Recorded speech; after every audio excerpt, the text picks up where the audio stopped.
Hello friends, solar चर्चा with Krishna में आपका स्वागत है। मैं कृष्णकांत श्रीवास्तव।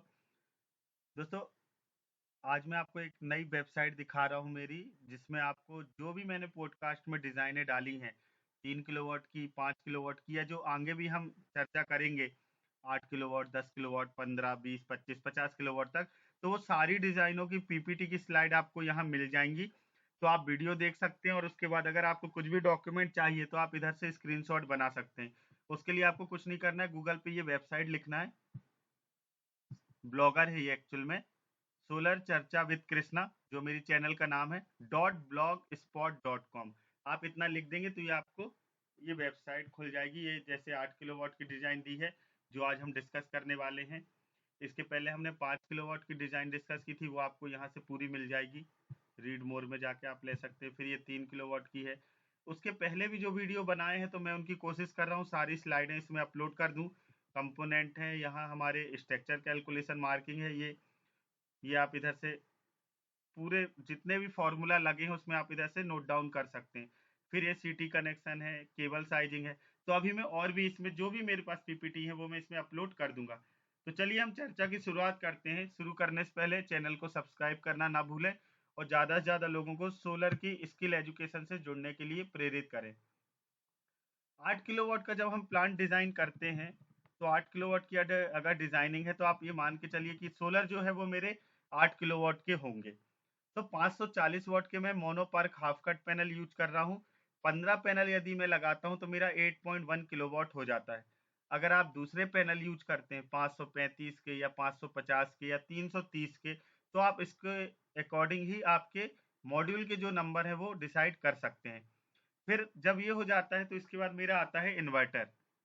इन्वर्टर 8 किलोवाट का सिस्टम है। मैं 8 किलोवाट का इन्वर्टर यूज कर रहा हूँ, जिसका डीसी इनपुट वोल्टेज है 200 से 1000 है। और आउटपुट करंट जो है, चूंकि 8 किलोवाट सिस्टम मेरा 3 फेस इन्वर्टर है, तो पर फेस पे जो मेरा मैक्सिमम करंट है मेरे इन्वर्टर का, वो 11.6 एम्पियर है, 11.5 एम्पियर के लगभग। अब अगर मैं रूप पे स्ट्रक्चर डिजाइन की बात करूं तो स्ट्रक्चर में 4 तरीके से दे सकता हूं। मेरे 15 मॉड्यूल हैं। 8x2 लगा दूं तो 8x2 मतलब 16 मॉड्यूल, एक बीच में क्लीनिंग का छूट जाएगा। या 15x1 दे दूंगा, या 10 और 5 लैंडस्केप में। और चौथा ऑप्शन है मेरा 5x3 15 पैनल। तो ये कैसे हम सेलेक्ट करेंगे ये हम अभी नेक्स्ट स्लाइड में देख लेंगे। नेक्स्ट आता है मेरा डिजाइन, स्ट्रक्चर डिजाइन के बाद डीसी केबल। तो डीसी केबल मेरी जो होती है ये मेरे स्ट्रिंग का जो करंट है उसके अकॉर्डिंग मैं डिसाइड करता हूँ। तो 2.5 या 4 की केबल मेरे लिए सफिशियंट हो जाएगी। अगर आपकी डिस्टेंस कम है, 10 मीटर 15 मीटर है, तो आप 2.5 स्क्वायर की केबल यूज करिए। 15 मीटर से अगर ज़्यादा की डिस्टेंस है तो आप 4 स्क्वायर की केबल यूज करिए। एसी केबल, क्योंकि मेरा 3 फेस इन्वर्टर है, तो जो मेरी केबल है वो 4 कोर की रहेगी। 2.5 स्क्वायर हो सकती है और 4 स्क्वायर भी हो सकती है। एसीडीबी की अगर मैं बात करूं तो क्योंकि मेरी स्ट्रिंग का करंट जो रहेगा वो आपका मैक्सिमम से मैक्सिमम अगर जाएगा तो 17 एम्पियर जाएगा। अगर ट्रीना का मॉड्यूल है तो आप 16 एम्पियर की एमसीबी नहीं लगाएंगे, फिर आप 20 एम्पियर की यूज करेंगे। और अगर आपके स्ट्रिंग का करंट 12 या 13 एम्पियर होता है तो आप 16 एम्पियर की एमसीबी यूज कर सकते हैं। डीसीडीबी की जब मैं बात करता हूं तो यहाँ मैंने दो आपको ऑप्शन लिखे हैं। एक है 1 in 1 out, जिसमें फ्यूज 15 या 20 एम्पियर का होगा, जिसमें एसपीडी में 1000 वोल्ट लगाऊंगा। 1 in 1 out का मतलब है मैं पूरे 15 पैनलों की एक स्ट्रिंग बनाता हूं और उसे ही मेरे इन्वर्टर में लगाता हूं। ये कब करूंगा मैं? अगर मेरे इन्वर्टर में एक ही एमपीपीटी है, ठीक है, अगर मेरे इन्वर्टर में एक ही एमपीपीटी है और उसकी जो रेंज है, एम्पियर रेंज, वो 20 एम्पियर है, तो फिर मैं ये एक स्ट्रिंग लगा सकता हूँ। लेकिन अगर मेरे इन्वर्टर में दो एमपीपीटी हैं, ठीक है, तो मैं वहाँ 2 in 2 out का एसपीडी यूज करूंगा, सॉरी डीसीडी भी यूज करूंगा। और 15 पैनल की दो स्ट्रिंग बनाऊंगा, एक 8 की और एक 7 की। ठीक है, एक इंडिपेंडेंट एमपीपीटी पे 8 मॉड्यूल कनेक्ट कर दूंगा, दूसरे एमपीपीटी पे मैं 7 मॉड्यूल कनेक्ट कर दूंगा। अर्थिंग जब होगी तो अर्थिंग तो मेरी 3 ही होगी। अब हम नेक्स्ट देखते हैं ये इन्वर्टर की बात। तो आप इसमें देख सकते हो दो इन्वर्टर की डाटा शीट है। इसमें 8 किलोवाट की बात करूं तो इसमें आप देखो MPPT input current 13 ampere, short circuit current 20 ampere. तो शॉर्ट सर्किट करंट 20 एम्पियर है, इसका मतलब क्या है? और आप इसमें देखो नंबर ऑफ एमपीपीटी एक है, जिसमें 2 स्ट्रिंग लगा सकता हूँ। स्ट्रिंग पर एमपीपीटी एक है, ठीक है, तो इसमें सिर्फ एक ही एमपीपीटी है। तो आप इसमें 2 स्ट्रिंग लगाएंगे तो वो अंदर से पैरेलल ही होंगी। अगर आप इसमें मान लीजिए 15 पैनल की 2 स्ट्रिंग लगाते हैं तो एक 8 और 7 की लगाओगे आप, तो एक तो वो अनबैलेंस हो गया। दूसरा 8 और 7 की बना के जब मैं 2 स्ट्रिंग कर दूंगा और एक स्ट्रिंग का करंट अगर 13 एम्पियर है, जैसे अगर जे सोलर का पैनल है, तो 13 दूनी 26 एम्पियर हो जाएगा। मतलब मेरा इस इन्वर्टर में वो कनेक्ट ही नहीं होगा, क्योंकि मैक्सिमम लिमिट कितनी है, 20 एम्पियर है, जैसे आप देख रहे हो। तो इसके लिए मुझे क्या करना पड़ेगा, आप एक स्ट्रिंग बनाइए, उसको वाई कनेक्टर लगा के 2 भागों में उसके करंट को डिवाइड कर दीजिए। तो अगर मेरा ट्रीना का भी मॉड्यूल है और 18 एम्पियर भी करंट है, तो मैं जैसे ही उसमें वाई कनेक्टर लगा के 2 स्ट्रिंग करूंगा, तो वो मेरा 9 और 9 2 बन जाएगी। तो यहाँ मेरी जो रेंज है इसके अंदर ही रहेगी वो, ठीक है। मैक्स आउटपुट करंट आप यहाँ देख सकते हो 11.5 है, जैसा मैंने पिछली स्लाइड में दिखाया था। तो ये आप इजीली कनेक्ट कर सकते हो। आप कोई भी डिजाइन करिए, सबसे पहले जो आप इन्वर्टर यूज कर रहे हैं, जो आप मॉड्यूल यूज कर रहे हैं, उसकी डेटा शीट जरूर रीड करिए। आपको प्रॉपर पूरी जानकारी मिल जाएगी कि मुझे कौन सा सिस्टम कैसा बनाना है। ये तो एक इन्वर्टर हो गया। अब मैं दूसरे इन्वर्टर को देखता हूँ।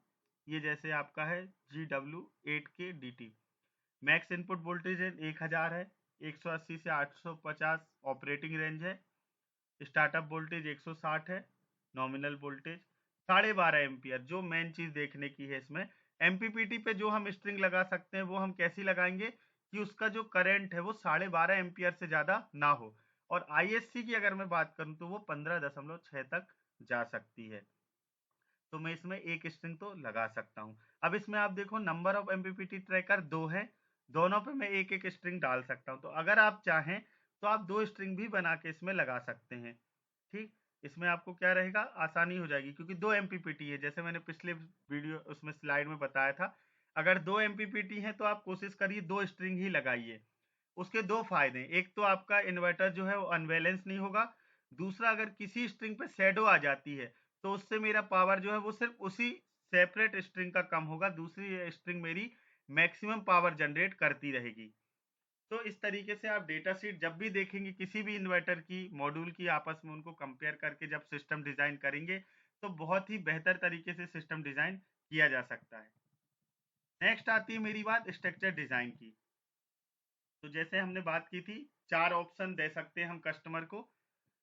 8x2 ये बना है जो, 15x1 ये है जो पूरा, और ये 10+5L ये वाला है, 5x3 ये है। अब मेरी ये डिजाइन किस चीज पे डिपेंड करेंगी, तो सबसे पहला पॉइंट है मेरा स्पेस। आप इधर देखो, अगर ईस्ट टू वेस्ट मुझे इतनी जगह मिलती है कि मैं ये 15 पैनल लगा सकता हूँ, 15 पैनल लगा रहा हूँ, मतलब ये लगभग 18 मीटर की जगह है मेरे पास, ठीक है। अगर मुझे 18 मीटर जगह मिल रही है ईस्ट टू वेस्ट, तो मैं पूरे 15 पैनल लगा सकता हूँ। इसका फायदा क्या है, बैक लेग की हाइट मेरी कम हो जाएगी, ठीक है। लेकिन अगर उतनी स्पेस नहीं है, कम है उससे, तो मैं ये वाला ऑप्शन जाऊँ, ये वाला ऑप्शन जाऊँ। इसमें आप देखो, इसमें क्या है, साउथ से नॉर्थ 16 फीट जगह चाहिए मुझे, 4.5 मीटर। इसमें मेरे पास क्या है, साउथ से नॉर्थ सिर्फ मुझे 12 मीटर ही जगह लग रही है, 3.5 मीटर। तो आप इस पे जा सकते हैं अगर आपके पास चौड़ाई कम है तो। और कम है और दोनों चीज बराबर बराबर है तो आप ये लगा सकते हैं 5x3, ठीक है। ऐसे में आपको कितनी जगह लगेगी, आप मान के चलिए कि 5 पैनल है तो 20 फीट ये हो गया, और ऐसे में अगर मैं लेके चलूँ तो 24 फीट ये हो गया। तो हम 24x20 में भी ये लगा सकते हैं। तो क्या क्या पॉइंट है जिनमें मेरी स्ट्रक्चर डिजाइन डिपेंड करती है, स्पेस जैसे मैंने अभी बताया। दूसरा आता है लास्ट लेग की हाइट। इस डिजाइन की अगर मैं बात करूं तो इसमें सबसे ज्यादा लेग हाइट होगी लास्ट की। इसमें अगर मैं बात करूं तो सबसे कम हाइट रहेगी, अगर चारों को मैं कंपेयर करता हूं तो सबसे कम लेग हाइट इसमें, उससे ज्यादा इसमें, इससे ज्यादा इसमें, और इससे ज्यादा इसमें। फिर आता है मेरा क्लीनिंग एंड मेंटेनेंस। तो ये भी हमें ध्यान में रखना है कि मैं लगा तो कहीं भी दूं, लेकिन उसकी क्लीनिंग और उसका मेंटेनेंस किस प्रकार से होगा या किस डिजाइन में बहुत सरल और कम से कम खर्चे पे पड़ेगा। तो उस तरीके की ही हम डिजाइन फिक्स करते हैं। उम्मीद करता हूँ आज का वीडियो आपके लिए हेल्पफुल रहा होगा। फिर मिलेंगे हम एक नए टॉपिक के साथ, एक नए लेक्चर के साथ, इसी चैनल पे सोलर चर्चा विद कृष्णा में। तब तक के लिए मुझे इजाज़त दीजिए। नमस्कार।